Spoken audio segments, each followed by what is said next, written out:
नमस्कार दोस्तों, स्वागत है आपका अपना ही यूट्यूब चैनल टुडे एग्जाम पर। दोस्तों, जैसा कि अभी फेज 11 के लिए जो है हम प्रैक्टिस सेट की वीडियो आपको प्रोवाइड करा रहे थे, इसी के कड़ी में ये अगली वीडियो आप लोगों के लिए। तो जिन बच्चों को CGL देना है, CHSL देना है, या फिर यूं कहे कि TCS के द्वारा कराए जाने वाली कोई भी एग्जाम अगर आपको अटेंड करना है तो हमारा ये वीडियो आपके लिए लाभदायक ही सिद्ध होगी। दोस्तों, इससे पहले हमने पास्ट में जितने भी वीडियो आपको प्रोवाइड कराया है, आशा करते हैं कि आप देखे होंगे और अच्छे से समझ भी लिए होंगे और PDF से प्रैक्टिस भी कर रहे होंगे। चलिए शुरू करते हैं आज का ये वीडियो। इस वीडियो के अंतर्गत जो भी प्रश्न होती है सभी की एक्स्ट्रा फैक्ट की डिस्कशन आपको साथ में ही मिलता जाता है। इससे क्या होता है, आपको जो है अधिक से अधिक प्रश्न भी कवर हो जाते हैं, साथ ही साथ जो है याद रखने की क्षमता भी डेवलप होती है। तो चलिए शुरू करते हैं आज का ये वीडियो। फ्रांस में आयोजित भारत महोत्सव 1984 में किस पांडवानी गायिका को सम्मानित किया गया था? देखिए दोस्तों, पांडवानी की जब भी नाम आएगी तो सबसे फेमस कैरेक्टर जो है इनके तीजन बाई हैं। कौन है? तीजन बाई। इस क्वेश्चन के राइट आंसर तीजन बाई है कि फ्रांस में 1984 में भारत महोत्सव का आयोजन किया गया था, वहाँ पे पांडवानी की गायिका तीजन बाई को जो है सम्मानित किया गया था। तो यहाँ पर तीजन बाई राइट आंसर हो रहा है। पांडवानी किस राज्य से बिलोंग करते हैं? ये गायन का प्रकार फॉर्म तो ये आपका छत्तीसगढ़ राज्य की जो है प्रमुख गायन शैली है पांडवानी, है ना। इसके अलावा तीजन बाई को भारत सरकार के द्वारा 1988 में पद्मश्री, आजकल TCS ने सिर्फ यही पूछना है कि पद्मश्री कब मिला, पद्म भूषण कब मिला और पद्म विभूषण कब मिला, इस पे ज़्यादा ध्यान केंद्रित कर रहे हैं उन्होंने आर्ट एंड कल्चर के क्षेत्र में। ठीक है, तो पद्मश्री मिला था 1998 में, पद्म भूषण मिला था 2003 में और पद्म विभूषण मिला था 2019 में। किसे? तीजन बाई की बात हो रही है यहाँ पे। ठीक है, इन्हें संगीत नाटक अकादमी पुरस्कार भी दिया गया है 1995 के अंदर। ठीक है, मैंने आपको एक चीज और बताया है कि अगर एक ही कलाकार के कई पुरस्कार का नाम दिया गया हो नीचे और ईस्वी में से आपको सेलेक्ट करना हो तो आप कैसे सेलेक्ट करोगे? देखिए, जैसे कि आप जानते हैं इंडिया में सबसे बड़ा अवार्ड जो है ये भारत रत्न है, 2 नंबर पे पद्म विभूषण है ना, पद्म विभूषण है, पद्म विभूषण है ना, 3 नंबर पे पद्म भूषण है और 4 नंबर पे है आपका पद्म श्री, है ना, श्री वाला जो है ये 4 नंबर पे है।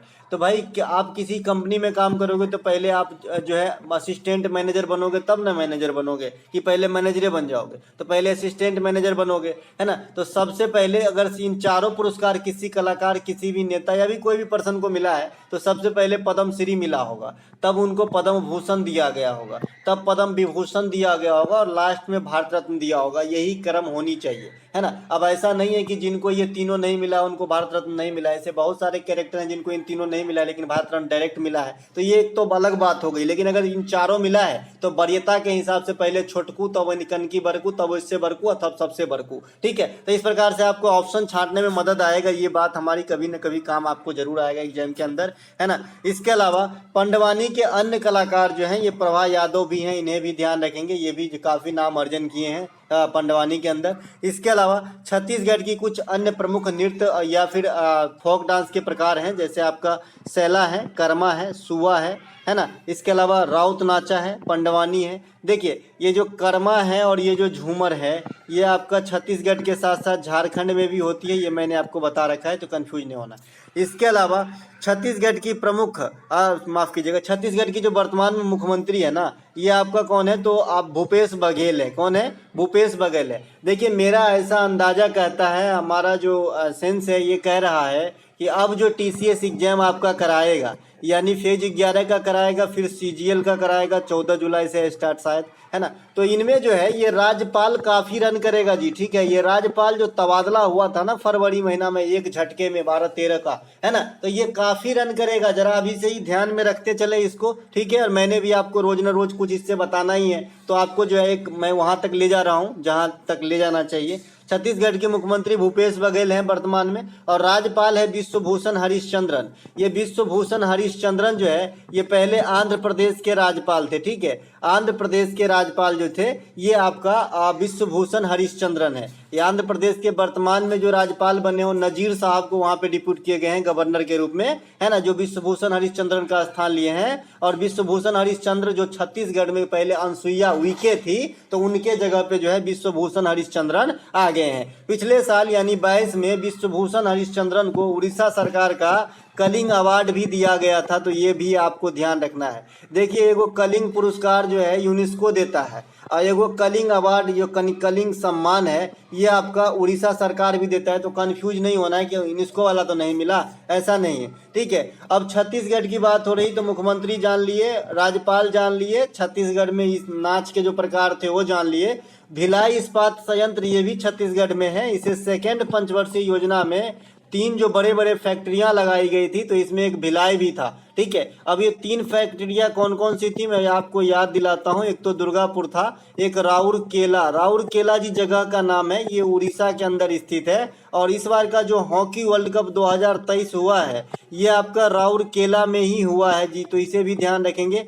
हॉकी वर्ल्ड कप 2023 राउरकेला और भुवनेश्वर 2 स्टेडियम में हुआ है ना। बिरसा मुंडा स्टेडियम है ना, और एक और जो है आपका कलिंगा स्टेडियम, तो इन दोनों स्टेडियम में हुआ है, जो एगो राउरकेला में है और एगो आपका भुवनेश्वर में है। यहीं पे हॉकी वर्ल्ड कप 2023 हुआ था, जिसके विजेता जर्मनी है। अब ये क्वेश्चन पक गए हैं एग्जाम में आने के लिए, 6 महीना हो गया है ना, तो जर्मनी आ सकता है। तो हॉकी वर्ल्ड कप 2023 के विजेता भी याद रखना है, कहाँ हुआ था ये भी ध्यान रखना है। तो यहाँ मैं कहाँ था अभी भाई, तो अभी मैं था कि भाई ये 3 फैक्ट्री जो लगी थी सेकेंड पंचवर्षीय योजना के दौरान, तो वहाँ पे था। तो दुर्गापुर आपका जो है पश्चिम बंगाल में है, और आपका जो राउरकेला है जो जर्मनी के सहयोग से लगाया गया था ये आपका उड़ीसा में है, और दुर्गापुर ब्रिटेन के सहयोग से। जो भिलाई में लगा है जो वर्तमान छत्तीसगढ़ में है, पहले एमपी में हुआ करता था, तो ये आपका लगा है रूस के सहयोग से। रूस हमारे प्राचीन देश मतलब काल से सहयोगी देश रहा है जी। लड़ाई करने की मामला हो है ना, किसी से भिड़ना हो तब, कोई मतलब आर्थिक मदद चाहिए तब, ये हमारा सहयोगी रहा है,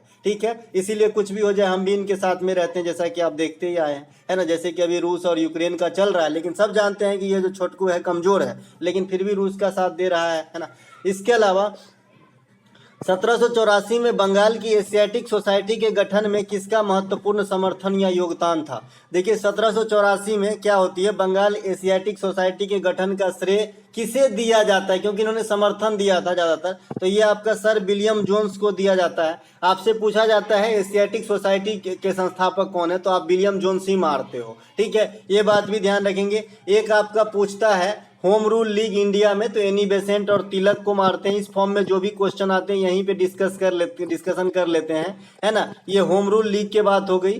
थियोसोफिकल सोसाइटी आपसे पूछा जाता है, थियोसोफिकल सोसाइटी, थियोसोफिकल सोसाइटी। तो विदेश के मामला में मैंने बताया है कर्नल अलकाट और मैडम ब्लात्सकी, लेकिन इंडिया में एनी बेसेंट, ठीक है। इसके अलावा सर्वश्रेष्ठ ऑफ सोसाइटी जो होता है गोपाल कृष्ण गोखले साहब जो किए थे, है ना, भारतीय सेवक इस प्रकार से संस्था का, है ना। तो ये भी ध्यान रखेंगे, गोपाल कृष्ण गोखले है एक, सर्वेंट ऑफ इंडियन सोसाइटी इस प्रकार से नाम है, तो इन्हें भी ध्यान रखेंगे, है ना। तो ये कुछ है, जैसे रामकृष्ण परमहंस के ऊपर जो आपका एक रामकृष्ण मिशन है, विवेकानंद साहब है। तो ये सब क्वेश्चन आते ही रहते हैं जी। मैंने आपको बताया टीसीएस 5 क्वेश्चन तो ऐसे रखते हैं जो सब बना लेंगे, है ना, लेकिन इसकी फ्रीक्वेंसी मतलब इस क्वेश्चन इस प्रकार के इतने ज्यादा होते हैं कि बच्चे कंफ्यूज कर जाते हैं। होता है बड़ा इजी, लेकिन अगर आप पहले से क्लियर नहीं रहेंगे तो हो सकता है कि एग्जाम में गलत टिक लग जाए, ठीक है। तो एक फॉर्म के क्वेश्चन एक जगह डिस्कस कर लेना ज्यादा बेटर होता है। अब देखिए 1784 में एक काफी बार पूछा गया, इस सीएचएसएल में और एमटीएस में भी, पिट्स इंडिया एक्ट कब लागू हुआ। तो 1784 में आया था आपका पिट्स इंडिया एक्ट, इसे भी ध्यान रखेंगे। रेगुलेटिंग एक्ट के बारे में काफी पूछा गया है, तो 1773 में आया रेगुलेटिंग एक्ट। अब इससे आने वाले समय में जो एग्जामिनर क्वेश्चन सोचेगा कि रेगुलेटिंग एक्ट 1773 के समय जो गवर्नर था वो कौन था, तो आपको बताना है वैरन हैंगस्टस। वैरन हैंगस्टस ये बंगाल के प्रथम गवर्नर थे, इन्हें भी ध्यान रखना है। इसके अलावा एक आपसे पूछा जाता है इल्बर्ट विधेयक कब पेश किया गया था, या फिर इल्बर्ट बिल कब पास किया गया था। तो इल्बर्ट बिल जो है ये 1883 में पास किया गया था, इन्हें भी ध्यान रखेंगे। इसके अलावा 2 चीज का और आपसे नाम पूछ लेता है कि 1909 के जो आपका अधिनियम है उसे क्या कहते हैं, तो उसे कहते हैं मार्ले मिंटो, मॉर्ले मिंटो कहा जाता है ना। उस समय जो है मॉर्ले था सचिव और मिंटो था आपका वायसराय, मतलब क्या कह सकते हैं वायसराय ही कहिए, वायसराय ही होगा, है ना। तो ये था, इसीलिए इसका नाम है मॉर्ले मिंटो। इसमें आपका सांप्रदायिक चुनाव का जो है यहीं पे जन्म हुआ था। सांप्रदायिक चुनाव मतलब मुस्लिम समुदाय अलग करेगा और हिंदू समुदाय जो है अलग वोटिंग करेगा। मॉन्टेग्यू चेम्सफोर्ड योजना कहा जाता है 1919 ईस्वी के जो आपका अधिनियम था उनको, उस समय चेम्सफोर्ड आपका जो है वायसराय हुआ करता था, अंग्रेज गवर्नर कहिए, है ना। तो ये मतलब चेम्सफोर्ड हुआ करता था। इसके काल में काफी सारे घटना घटी, रॉलेट एक्ट आई, जलियांवाला बाग हत्याकांड हुआ, है ना, और भी खेरा आंदोलन हुआ, अहमदाबाद सत्याग्रह हुआ, कई सारे चीज हुए जी, इसमें असहयोग आंदोलन आए, कई सारे चीज आए आपका चेम्सफोर्ड के काल में। इसके अलावा अंतर्राष्ट्रीय महिला दिवस 2023 का थीम क्या था? देखिए, अंतर्राष्ट्रीय महिला दिवस कब मनाया जाता है? प्रतिवर्ष 8 मार्च को। अभी अभी हमने मनाया है, इंटरनेशनल लेवल पे ये मनाई जाती है, यानी विश्व भर में सेलिब्रेट किया जाता है। तो इसमें जो 2023 में जो विषय रखा गया था, थीम रखा गया था, इनका नाम है आपका लैंगिक समानता के लिए नवाचार और प्रौद्योगिकी। ठीक है, इस प्रकार से इनका थीम रखा गया था, तो ध्यान रखेंगे, आने वाले शिफ्ट में ये छप सकती है। इसके अलावा मार्च 15 मार्च को हम क्या मनाते हैं? विश्व उपभोक्ता अधिकार दिवस। लेकिन अगर आपको राष्ट्रीय उपभोक्ता अधिकार दिवस कोई पूछ ले तो क्या करोगे?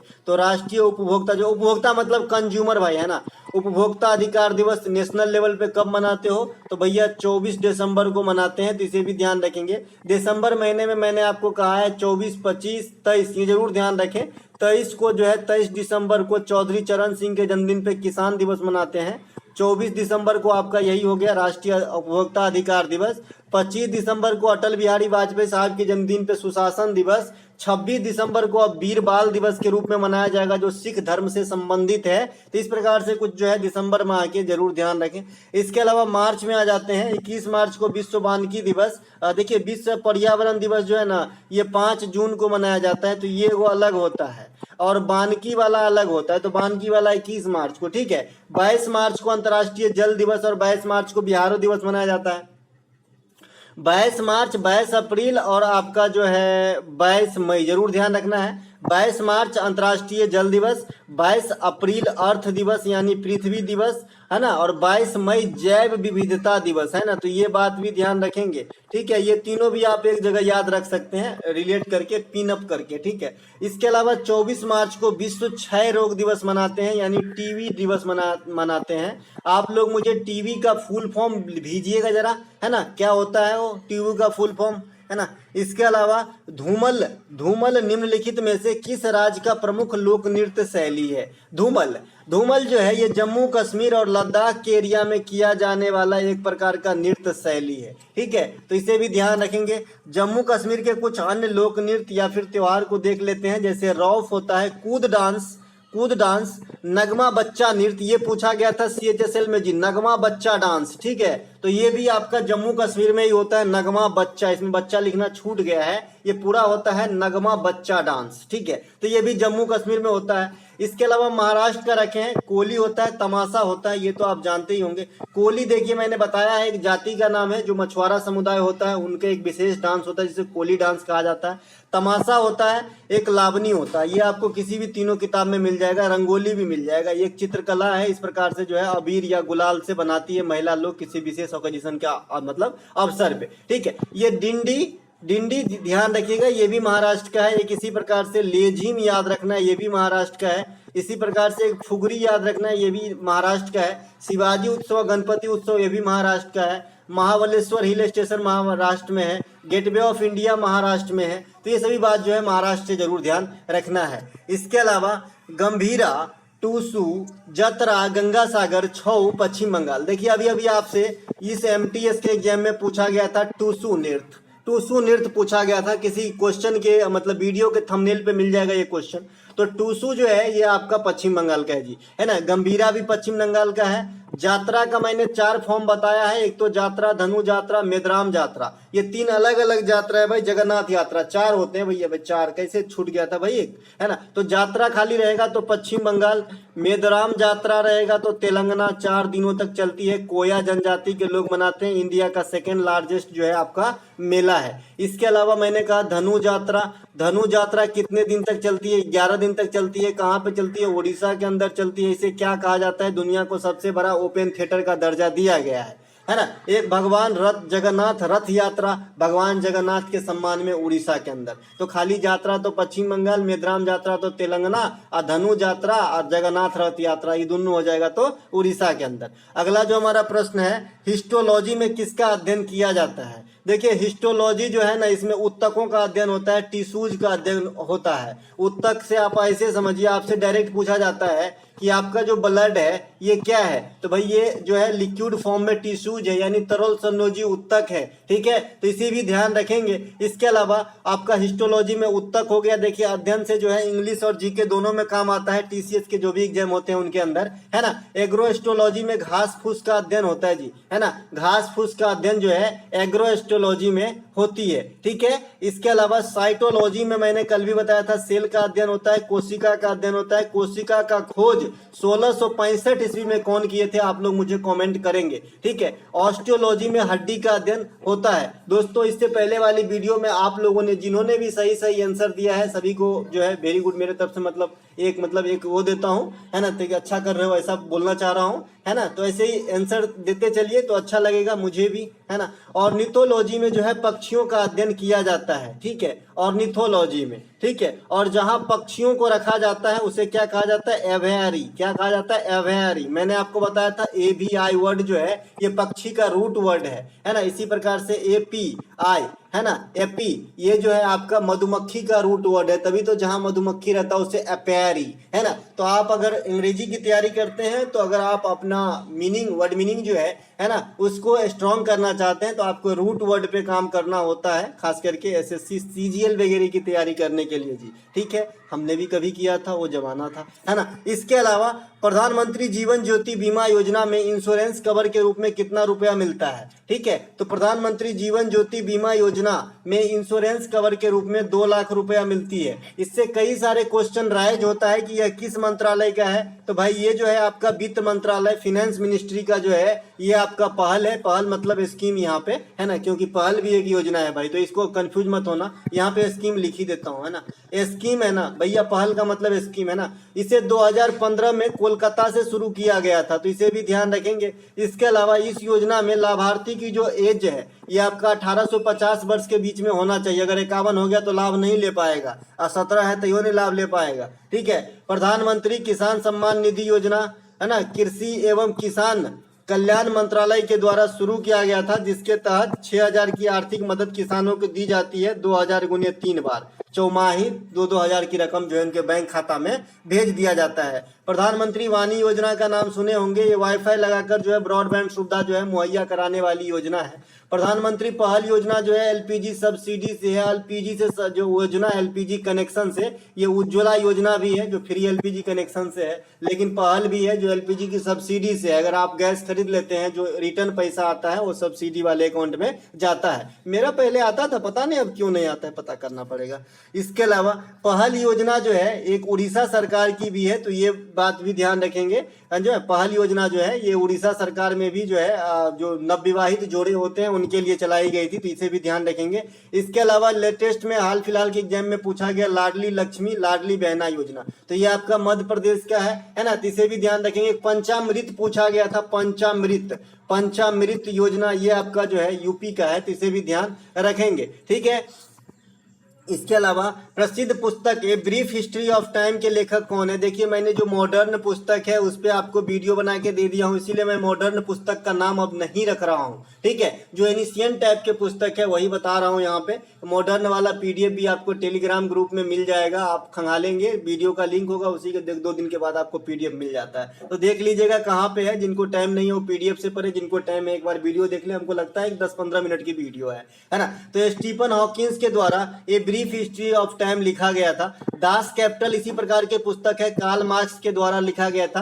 कार्ल मार्क्स के बारे में पूछा जाता है कि कहाँ के रहने वाले थे, तो आपको आंसर देना है भाई जर्मन थे, ये जर्मनी के थे। ओरिजिन ऑफ स्पीसीज के लेखक कौन है, ये चार्ल्स डार्विन है, दाढ़ी वाला। इसके अलावा ओलिवर ट्विस्ट के लेखक कौन है, चार्ल्स डिकेंस है ना। इसके अलावा अनफिनिश्ड के लेखक कौन है, प्रियंका चोपड़ा, इनको तो सभी जानते होंगे, शकल भी याद होगा, है ना, प्रियंका चोपड़ा, जोनास, है ना। इसके अलावा शिवाजी महाराज के शासनकाल में मंत्री परिषद को क्या कहा जाता था? देखिए, शिवाजी महाराज के शासनकाल में मंत्री परिषद को अष्टप्रधान कहा जाता था। मैंने 4 बताया है, इन्हीं 4 से क्वेश्चन आती है एग्जाम के अंदर मंत्री परिषद से। ठीक है, एक तो शिवाजी महाराज का, कृष्णदेव राय का, अकबर का और विक्रमादित्य का, इन चारों का ही आता है, आज तक आया है। ठीक है, तो देखिए शिवाजी महाराज की जो मंत्री परिषद थे इसे अष्टप्रधान कहा जाता था। कृष्णदेव राय के जो 8 गो मंत्री हुआ करता था पढ़ल लिखल, उनका नाम अष्ट दिग्गज था, है ना। अकबर के शासनकाल में जो 9 गो मंत्री थे पढ़े लिखे इंसान, उन्हें कहा जाता था नवरत्न। नवरत्न ठंडा ठंडा कूल कूल वाला नवरत्न नहीं, पढ़ाई लिखाई वाला नवरत्न, है ना। रत्न का मतलब यहाँ पे है बहुमूल्य चीज से, नव का मतलब 9 है। ठीक है, विक्रमादित्य के शासनकाल में भी मंत्री परिषद को नवरत्न कहा जाता था, इसे भी ध्यान रखेंगे। विक्रमादित्य वही विक्रमादित्य, है ना, चंद्रगुप्त द्वितीय जिन्हें आप कहते हैं, चंद्रगुप्त सेकेंड जो कहते हैं ना, वही विक्रमादित्य। इन्हीं के काल में आपका फहियान जो है भारत आए थे, तो ये बात भी ध्यान रखना। हेनसांग आए थे हर्षवर्धन के काल में, इब्न बतूता आए थे मोहम्मद बिन तुगलक के काल में, और नूनीज, डोमिनिक पायस और आपका जो है अब्दुल रज्जाक, ये सब आए थे विजयनगर साम्राज्य में। ठीक है, तो ये सब बात ध्यान रखेंगे। इसके अलावा कृष्णदेव राय के बारे में डायरेक्ट आपसे पूछता है कि किस वंश के हैं, तो कृष्णदेव राय आपका जो है तुलुव वंश के हैं। कौन से? तुलुव वंश के, तो इसे भी ध्यान रखेंगे। आपको मैंने बता रखा है कि विजयनगर साम्राज्य पे जो है आपका 4 वंश शासन किया, वैसे 3 जो है मूल वंश है और एक बाद में आए, जो पतन स्टार्ट थे तब आए। ये कौन कौन से? तुलुव, सुलुभ, संगम और अरबिदु। तो इसे भी ध्यान रखेंगे, जो मैंने पहले भी हिस्ट्री की क्लास और प्रैक्टिस सेट में भी बता रखा है। इसके अलावा शिवाजी के जो गुरु थे ना, शिवाजी के 2 गुरु थे। देखिए आपका जो है महात्मा बुद्ध के गुरु का नाम भी पूछा जाता है, तो महात्मा बुद्ध जो थे इनके गुरु का नाम भी आपसे पूछा जाता है, तो इनके गुरु का नाम अलार कलाम था। क्या था? अलार कलाम, इसी प्रकार का नाम है भाई, अलार कलाम, तो इसे भी ध्यान रखेंगे। और शिवाजी के गुरु के भी नाम पूछे जाते हैं, तो शिवाजी के 2 गुरु थे, एक थे रामदास और एक थे कोंडव देव। ठीक है, रामदास जो थे ये शिवाजी के आध्यात्मिक गुरु थे, और कोंडव जो थे उनके जो है प्रशासनिक गुरु थे। तो ये दोनों बात ध्यान रखेंगे। मराठों के समय ली जाने वाली जो टैक्स था, जो कर था, है ना, ये आपका चौथ और सरदेश मुखी इनका नाम दिया गया था, तो ये बात भी ध्यान रखेंगे। पानीपत की जो ठंड लड़ाई होती है ना 1761 में, पहला और दूसरा कब होती है? 1526 और 1556 में। ठीक है, पहला 1526 में, दूसरा 1556 में। तो 1761 में तीसरी लड़ाई हुई थी पानीपत की, तो इसमें अहमद शाह अब्दाली और मराठों के बीच में। तो मराठों की तरफ से जो सेनापति थे ना, इनका नाम है सदाशिवराव भाऊ। सीजीएल एग्जाम में पूछा गया ये क्वेश्चन है, इसलिए मैंने यहाँ पे रख लिया है। प्रसिद्ध पुरंदर की संधि 1665 आपको जरूर याद होगा, ये शिवाजी महाराज और जय सिंह फर्स्ट के बीच में हुआ था, इसे जरूर ध्यान रखें। कभी कभी अपन क्या करते हैं कि ये जय सिंह याद कर लेते हैं, लेकिन आगे का प्रथम सेकंड याद नहीं करते हैं। मैंने खुद ऐसा एग्जाम अटेंड किया हूं भाई, कि आगे लिखा था कि जो तराइन का युद्ध हुआ है ये आपका मोहम्मद गोरी और पृथ्वीराज चौहान, आप फिर डॉट डॉट था ऐसे, है ना, मोहम्मद गोरी और पृथ्वीराज चौहान यहाँ पे लिखा था, फिर डॉट डॉट था, 4 गो ऑप्शन था, प्रथम, सेकेंड, थर्ड, है ना। तो इसीलिए मैं जब भी आपको बताया तो सिर्फ पृथ्वीराज चौहान नहीं बताया, पृथ्वीराज चौहान तृतीय बताया, क्योंकि मैं मार झेल चुका हूं, आपको नहीं झेलने दूंगा। ठीक है, तो ये बात ध्यान रखेंगे। इसके अलावा भारतीय टेस्ट टीम के प्रथम कप्तान कौन थे? ठीक है, तो भारतीय टेस्ट टीम के प्रथम कप्तान जो है सीके नायडू थे। कौन थे? सीके नायडू। इनके नाम पे CK Naidu life time achievement पुरस्कार करके जो है बीसीसीआई के द्वारा वितरित किए जाते हैं। कौन करते हैं? बीसीसीआई। बीसीसीआई के अध्यक्ष कौन है अभी? रोजर बिन्नी। मैंने इसकी स्थापना बता रखा है, क्योंकि इसकी स्थापना एससीएम के एग्जाम में भी आया, सीएचएसएल के एग्जाम में भी आया, एमटीएस में भी आया। तो अब सीजीएल और फेज 11 कौन सी गुनाह किया है क्या कि नहीं आएगा? तो 1928 में इसकी स्थापना हुई थी। बंबई में मुख्यालय है ना। ग्रैंट गोवन इसके प्रथम अध्यक्ष बने थे, और वर्तमान में इनके अध्यक्ष रोजर बिन्नी है, जो सौरव गांगुली का स्थान लिए हैं। ठीक है, ये कई सारे जो है घरेलू सीरीज करवाते हैं, विजय हजारे, रणजी कराते हैं, मुस्तैयद मुश्ताक अली कराते हैं, तो ये सब भी आपको ध्यान रखना है। ठीक है, टेस्ट क्रिकेट में जो प्रथम कप्तान थे ये सीके नायडू थे, है ना। इसके अलावा टेस्ट क्रिकेट में प्रथम जो शतक लगाने वाले शतक वीर बने थे ये आपका लाला अमरनाथ, है ना। 2019 में CK Naidu life time achievement पुरस्कार जो है श्रीकांत को दिया गया था, ये अंतिम है, तो इसे भी ध्यान रखेंगे। इसके अलावा वनडे में प्रथम शतक लगाने वाले शतक वीर जो आपको मैं बता ही रखा हूं कपिल देव है, और T20 में सुरेश रैना है, तो इसे भी ध्यान रखेंगे। सुरेश रैना वो खिलाड़ी है जो ओडीआई, टेस्ट और T20 इन तीनों में जो है प्रथम बार शतक लगा के जो है तीनों फॉर्मेट में शतक लगाने वाले प्रथम भारतीय बल्लेबाज बने, इन्हें भी ध्यान रखेंगे। 1983 का वर्ल्ड कप कहां हुआ था? इस प्रकार से क्वेश्चन आपसे पूछा जा सकता है और पूछे भी गए हैं। क्योंकि इसी में पूछे गए हैं कि 1983 के फाइनल मैच कहाँ हुआ था, है ना। देखिए 1983 का जो वर्ल्ड कप हुआ ये इंग्लैंड में हुआ था, ठीक है। और किसके किसके बीच फाइनल मैच हुआ था, तो India plus West Indies, WI लिख देता हूँ, वेस्ट इंडीज, ठीक है। और इंडिया जो है प्रथम बार यहाँ पे विजेता बना था। जब भी खेल के किसी वेन्यू से क्वेश्चन आता है तो आप समझ लीजिए कि वहां पे कोई ना कोई रीजन है। मैंने ओलंपिक में सारे रीजन को कल या परसों समझा दिया था कि 1928 क्यों याद रखना है, 1952 क्यों याद रखना है, 2004 क्यों याद रखना है, 2008 क्यों याद रखना है, 2000 क्यों याद रखना है और 2020 क्यों याद रखना है। सब बात मैंने बता दिया था। 1900 क्यों याद रखना है, ठीक है। तो देख लीजिएगा पिछला वीडियो, तो ओलंपिक कवर हो जाएगी। जब भी ईस्वी से क्वेश्चन आएगा इन्हीं ईस्वी से आएगा, ठीक है। इसके अलावा 1983 में हमने एक बार विश्व कप जीता, फिर हमने 2011 में जीता धोनी के कैप्टनसी में। इसके अलावा 2023 में भी वर्ल्ड कप होना है जो इंडिया के अंदर ही होगा, ठीक है। विश्व कप की शुरुआत दोस्तों 1975 में हुआ था और शुरुआती 2 कप जो है यानी 1975 और 1979 वाला, ये दोनों वेस्ट इंडीज जीत लिया 2 बार लगातार। क्लैब लॉयड का नाम सुने ना, विवियन रिचर्ड्स वगैरह उस समय के महान बल्लेबाज हुआ करते थे, है ना। तो इन्हीं के जो है मतलब चलते जो है 2 बार लगातार विश्व कप के विजेता कौन रहते, शुरुआती 2 संस्करण के वेस्ट इंडीज, है ना। इसके अलावा निम्नलिखित में से कौन सा दर्रा जम्मू कश्मीर लद्दाख में स्थित नहीं है। देखिए आपके पास बहुत सारे दर्रा का नाम यहाँ दिया गया है, बताना है कि जम्मू कश्मीर या लद्दाख में स्थित नहीं है, ठीक है। तो ये आपका नमकला दर्रा है, मार्सिमिला दर्रा है, लुंगलाचा दर्रा है, काराकोरम तो सभी जानते हैं, तो ऐसे ही उड़ जाएगा हवा में कि ये है। लानकला है, कोंका है, फौटला है, चांगला है, बनिहाल है। बनिहाल को भी काट दी। देखिए काराकोरम और बनिहाल तो आप सभी जानते हैं, बाद बाकी जितने भी हैं इन्हें भी ध्यान रखें, क्योंकि आजकल हो गया SSC चलाक। आजकल काराकोरम और बनिहाल आपसे नहीं पूछ रहा है, ठीक है। आपसे ये सब पूछ रहा है अगर दर्रा से आ रहा है तो, ठीक है। तो इन्हें भी थोड़ा सा एक नजर मार लीजिए, है ना। इसके अलावा जो जेलेपला है ना, ये सिक्किम के अंदर है। तो इस क्वेश्चन के लिए राइट आंसर है कि ये जम्मू कश्मीर में नहीं भैया, ये सिक्किम के अंदर स्थित है, ठीक है। अब भैया दर्रा किसे कहते हैं, ये भी आपके मन में कभी न कभी राइट जरूर होता होगा। तो मान लीजिए ये 2 पत्थर है, मतलब पहाड़ है, पत्थर नहीं भैया, एगो ई पहाड़ है और एगो ई पहाड़ है, एगो ई पहाड़ है, एगो ई पहाड़ है। तो इस बीच में जो नेचुरली रास्ता क्रिएट है पहले से, जो जाने आने या पहाड़ को पार करने के लिए काम आता है, तो उसे दर्रा कह देते हैं, ठीक है। इसी पे ध्यान रखेंगे। इसके अलावा लिपुलेखा दर्रा है ना, ये कहाँ पे, ये उत्तराखंड का है। लिपुलेखा मैंने आपको याद रखने के लिए बताया है, नीलिमा, है ना, नीलिमा, नीति, माना, लिपुलेखा, ये तीनों के तीनों कहाँ पे, उत्तराखंड के अंदर है। रोहतांग दर्रा ये आपका हिमाचल प्रदेश के अंदर है। रोहतांग दर्रा, बारालाचा दर्रा, बारालाचा, है ना, ये भी आपका हिमाचल प्रदेश में ही है। रोहतांग दर्रा का नाम बदलकर अब अटल सुरंग हो गया, तो इसे भी ध्यान रखेंगे। इसके अलावा तूजू दर्रा ये आपका मणिपुर के अंदर स्थित है ना। नाथुला जलेपला ये दोनों के दगनों सिक्किम के अंदर स्थित है ना। इसके अलावा यांगयाप बोम्बिडला ये दोनों के दोनों दर्रा जो है ये आपका कहाँ पे है, अरुणाचल प्रदेश के अंदर स्थित है, यांगयाप और बोमिडला, है ना। इसे भी ध्यान रखेंगे। और भी है पालघाट, थालघाट, भोरघाट, लेकिन वो रेलवे पूछता है, आज तक SSC में नहीं पूछा पालघाट, थालघाट, भोरघाट। फिर भी आप जान लीजिए जो भोरघाट है ना, ये मुंबई से पुणे को जोड़ते हैं, भोरघाट, ठीक है। जो थालघाट है ये मुंबई से नासिक को जोड़ने का काम करता है, और जो पालघाट है ये तमिलनाडु से केरल को जोड़ने का काम करता है। तो इन तीनों को भी किसी कोने में ध्यान रखें, लेकिन ये पूछता नहीं है। इसके अलावा राम प्रसाद बिस्मिल निम्न में से किस घटना से जुड़े हुए थे, तो भैया काकोरी ट्रेन घटना जो हुआ ना, काकोरी ट्रेन एक्शन, उसके नायक कौन थे, तो राम प्रसाद बिस्मिल भी थे, ठीक है।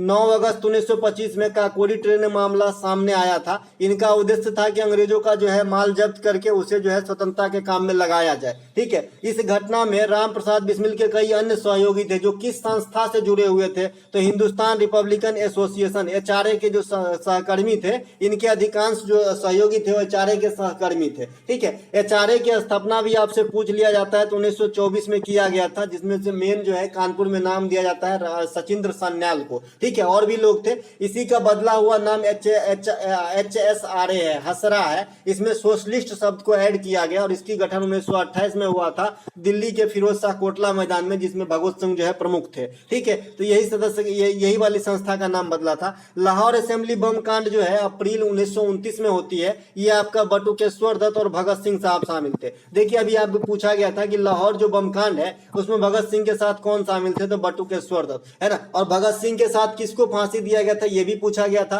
तो राजगुरु साहब को और सुखदेव साहब को। तो ये बात भी ध्यान रखेंगे। इसके अलावा फरवरी 2023 तक आंध्र प्रदेश के राज्यपाल कौन है? देखिए, जैसा कि मैंने अभी आपको बताया है कि ये क्वेश्चन काफी रन करेगा एग्जाम के अंदर, आने वाले जो भी टीसीएस की एग्जाम है, क्योंकि बहुत सारे तबादला एक झटके में हो गया था, है ना। तो फरवरी 2023 तक आंध्र प्रदेश के राज्यपाल अब्दुल नजीर है। और मैंने अभी भी बताया था कि यहाँ का जो राज्यपाल है वो कहाँ आ गए, तो ये आ गए भैया अब छत्तीसगढ़ के अंदर। कौन थे? विश्वभूषण हरिश्चंद्रन, ठीक है। और जो छत्तीसगढ़ में थी अनसुईया उइके, वो भाग गया पूर्वोत्तर में, ठीक है। तो ये बात भी ध्यान रखना है। इसके अलावा आंध्र प्रदेश के मुख्यमंत्री कौन है? वाईएस जगनमोहन रेड्डी है। देखने में एकदम स्मार्ट, बहुत लंबा, एकदम कूल मैन रहते हैं, लेकिन योजना बड़े बड़े बनाते हैं। कौन? वाईएस जगनमोहन रेड्डी, ठीक है। नागार्जुन सागर बांध, श्रीशैलम बांध, ये कहाँ पे है? आंध्र प्रदेश के अंदर। नागार्जुन टाइगर रिजर्व जो इंडिया के सबसे बड़ा टाइगर रिजर्व है, ये भी आपका जो है आंध्र प्रदेश श्रीशैलम में ही है, इसे भी ध्यान रखें। भाषाई आधार पे बनने वाली प्रथम स्टेट ये कौन सा है भाई? आंध्र प्रदेश है। एक चीज यहाँ पे छूट गया जो यहीं पे ऐड कर लीजिए कि सबसे अधिक तटीय रेखा वाली राज्यों में आंध्र प्रदेश का दूसरा स्थान है। पहला किसका है? गुजरात का। सबसे अधिक तटरेखा की लंबाई गुजरात की है, दूसरा स्थान आंध्र प्रदेश की है। आंध्र प्रदेश की आधिकारिक भाषा तेलुगु है। आंध्र प्रदेश से तेलंगाना 2014 में अलग हुआ था, ठीक है। तो ये बात भी आपको ध्यान रखना है। इसके अलावा आंध्र प्रदेश में राजीव गांधी राष्ट्रीय उद्यान है ना। पापीकोंडा राष्ट्रीय उद्यान कई दफा पूछा गया है। राजीव गांधी राष्ट्रीय उद्यान, पापीकोंडा राष्ट्रीय उद्यान, श्री वेंकटेश्वर राष्ट्रीय उद्यान जो है ये आंध्र प्रदेश में। बाद बाकी जो कॉमन राष्ट्रीय उद्यान है वो तो आपको किसी भी किताब में मिल जाएगा, ठीक है। तो ये भी ध्यान रख लेंगे आंध्र प्रदेश के रिगार्ड में। इसके अलावा भुगतान और निपटान, अच्छा आंध्र प्रदेश के बारे में थोड़ा सा और, जो चार मीनार है ये आपका हैदराबाद में, हालांकि अब ये तो तेलंगाना के अंदर भाग गया है, लेकिन इसे भी ध्यान रखेंगे। चार मीनार जो है ये हैदराबाद में है, ठीक है। और हैदराबाद का बिरयानी तो आप जानते ही हैं, है ना। इसके अलावा भुगतान और निपटान प्रणाली को सक्रिय बनाने के लिए पेमेंट्स विजन 2025 किसके द्वारा लॉन्च किया गया था?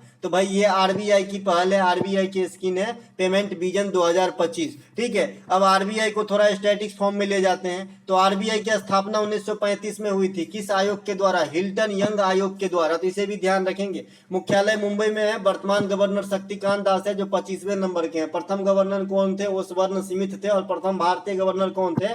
तो सीडी देशमुख थे। इससे पहला गवर्नर कौन थे? तो उर्जितार पटेल थे। उससे पहले गवर्नर कौन थे? रघुराम जी राजन थे, ठीक है। तो ये बात भी ध्यान रखेंगे। नोट छापना, मौद्रिक नीति बनाना, बैंक दर तय करना, सीआरआर तय करना जिसे कैश रिजर्व रेशियो कहते हैं, एसएलआर तय करना। एसएलआर में देखिए आपको जो है फुल फॉर्म जरूर पूछ देता है, एस का क्या होता है। तो एसएलआर में एस का फुल फॉर्म जरूर याद रखेंगे, स्टैट्यूटरी, इस प्रकार से जो है देखिए यहाँ पे लिखा हुआ है लिक्विडिटी रेशियो, और इसमें होता है सीआरआर में कैश रिजर्व रेशियो। तो दोनों बात ध्यान जरूर रखेंगे, है ना। इसके अलावा इसे बैंकों का बैंक तथा अंतिम ऋणदाता बैंक कहा जाता है आपका, किसको? आरबीआई को। तो इसे भी ध्यान रखेंगे। इसके अलावा 2011 में जनगणना के अनुसार केरल की लिंगानुपात कितनी थी? देखिए मैंने वैसे जनगणना के ऊपर सब चीज बता दिया है जहां से क्वेश्चन नहीं छूटनी चाहिए, फिर भी अगर आता है अंदर घुस के तो ऐसे ही क्वेश्चन पूछे जाएंगे कि फला अमुक जो मतलब टॉप पे है, चाहे तो बॉटम से चाहे तो ऊपर से टॉप पे रहना चाहिए भाई, तभी आपका नाम होगा, है ना। लिंगानुपात में सबसे ज्यादा केरल है, सबसे नीचे हरियाणा है, तो हरियाणा को भी पूछा जाता है। कहीं बीच वाले को देखे हैं पूछते हुए? तो ऐसे ही तो केरल की आपका हो सकता है कि लिंगानुपात कितना है ये बताओ। तो 1084 है ना। ये जनगणना आयोग की वेबसाइट से ली गई डाटा है। बाद बाकी अन्य किताब कभी कहीं ज्यादा भी लिख देता है, 1094 भी लिख देता है, ठीक है। इसके अलावा पुदुचेरी की लिंगानुपात जो है केंद्र शासित प्रदेशों में सबसे अधिक है ना। तो ये बात भी ध्यान रखना है। इसके अलावा केंद्र शासित प्रदेश में सबसे अधिक लिंगानुपात वाला जिला जो है माहे है, पुदुचेरी। इसके अलावा मैंने बताया था सबसे अधिक जनसंख्या घनत्व बिहार में है ना। और सबसे कम जनसंख्या घनत्व अरुणाचल प्रदेश में है। इसमें भी मैंने आपको बताया था कि बिहार के जो शिवहर जिला है यहाँ पे सबसे ज्यादा जनसंख्या घनत्व है, तो इसे भी ध्यान रखेंगे। इसके अलावा अरुणाचल प्रदेश के जो दिबांग घाटी है यहाँ पे सबसे कम जनसंख्या घनत्व है, तो स्पेसिफिक जगह का भी आपको ध्यान रखना है। इसके अलावा जनगणना 2011 के अंदर फर्टिलिटी रेट आपको कितना है ना। लिटरेसी रेट आपका कितना है। इसके अलावा आपका जो है दशकीय वृद्धि डेकेडिकल ग्रोथ कितनी है ना। तो ये बात आपको ध्यान रखना है। DG लिखना पड़ेगा, ग्रोथ, है ना। तो ये सब जो है आपको ध्यान रखना है। मैं बता दूं जो फर्टिलिटी रेट है 2.2% था। जनसंख्या जो आपका दशकीय वृद्धि था 17.64% था।